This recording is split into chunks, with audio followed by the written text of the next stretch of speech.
Welcome back to Arise News Hour. I'm Charles Anyegolu. Now let's go to the Democratic Republic of Congo, where two opposition parties have backed out of an agreement to field a single candidate in the forthcoming presidential elections. The ballot is due on the 23rd of December, and on Sunday, a Congolese opposition coalition agreed to stand behind a single candidate in order to represent the various parties in the polls. But yesterday came the announcement that two of the opposition parties have pulled out of the deal. One of them is Felix Tshisekedi, leader of the UPDS party. So what exactly is going on in the DRC? Well, for more on this, I'm joined now by the African Affairs analyst and publisher of Africa Briefing, John Ofei-Ansah, who's in our London studios. Good to see you, John. Why has Mr. Tshisekedi changed his mind about the agreement? Number one, after the day after the announcement of the coalition to back, one candidate, Fayulu, a lot of his supporters, his party supporters, staged a protest outside the party's headquarters. And again, a recent poll conducted by New York University's Congo Research Center showed that Tshisekedi, if the elections were held today, Tshisekedi, will be ahead by 36, will get 36% of the vote. So I believe a combination of the protest by his supporters and the poll numbers might have, influenced his decision to break up that coalition. Well, correct me if I'm wrong, but I thought the idea was for opposition parties to come together to try to win the election, because no single candidate from the opposition had the capacity to do it by themselves. I mean, just listening to what you're saying, if Mr. Tshisekedi is pulling out and going it alone, how far will he go towards getting enough support, to defeat the candidate of the ruling party? Because that's really what this is all about. It doesn't matter what the percentage is that he's likely to get. Is that enough to defeat the ruling party? No, for them to have any credible chance, to defeat Kabila's protege, Emmanuel Shadari, they actually need to pull together, band together behind one candidate. But having reneged on that deal, there's no credible chance of any of those opposition candidates, beating Emmanuel Shadari, Kabila's chosen runner. And John, is there the assumption that this election will not be free and fair, and that President Joseph Kabila has no intention of giving the opposition a fair shot at the top job? Well, there are speculations that he might not, give the opposition a fair shot, at winning the presidency. But even setting that aside, the conditions within the country, might militate against, a credible election. Number one, the security situation, especially in the eastern part of the country, leaves much to be desired.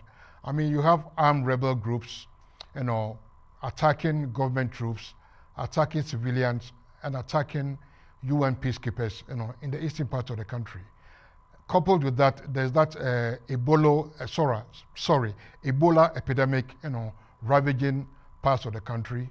Okay, and again, the introduction of the new voting, the new voting machines, which actually is a novelty in that country. Okay, most people are in that country haven't even used a computer before, most voters. Okay, so that'll be the first time of them being using a computer. And again, infrastructure is poor. They've imported 100,000 voting machines. But in a sprawling country of 40 million people, there's only, 40 million voters, there's only 9%, of the country that has electricity. So, I mean, the logistical problems, are huge. So even if Kabila would give the opposition parties a fair shot, the security situation, the health situation, and logistical problems in the country might militate against opposition. And again, the Electoral Commission and the Constitutional Court are seen as having an affinity with the Kabila coalition. So all this, will militate, against the opposition, and I'm not sure, the elections, will be credible. Well, let's just get a little bit more deeply into the two things, a number of things that you were talking about there, and that is, of course, the current situation in the DRC right now in terms of the war that is ongoing between various armed factions around the country. I mean, just give us a picture of what is actually going on now. How much territory does the government actually control, and where are we likely to see and not see the elections taking place? The flashpoint for right now is in the eastern part of the country, areas like Beni, Tanganyika, and Kivu, north and south, and then Grand Point Noir, whatever it's called. Yeah, these are areas, with a lot of rebel activity. And like I said, these rebel groups are always attacking civilians. Even there are reports of civilians shot on the streets, killed on the streets. They are attacking UN peacekeepers. They are attacking government forces. Okay, so, and again, last month, about 4,000 Congolese were forcibly repatriated from Angola. So that all that goes to exacerbate an already, difficult security situation. And John, what about the humanitarian situation and the teeming numbers of displaced people in the DRC? Are they likely to have the opportunity to vote, or will they all be disenfranchised? Because we're talking about millions of people here. I don't know the measures, that have been taken to include these displaced people. But from where I'm sitting, I'm not sure if they are displaced. I'm not sure they'll be in any position to cast their ballots. And like I just said, about 4,000, Congolese were just last month were repatriated from Congo. So I'm not sure if this new group, latest addition to the Kasai region, have even registered to vote. So I think those displaced people might be disenfranchised.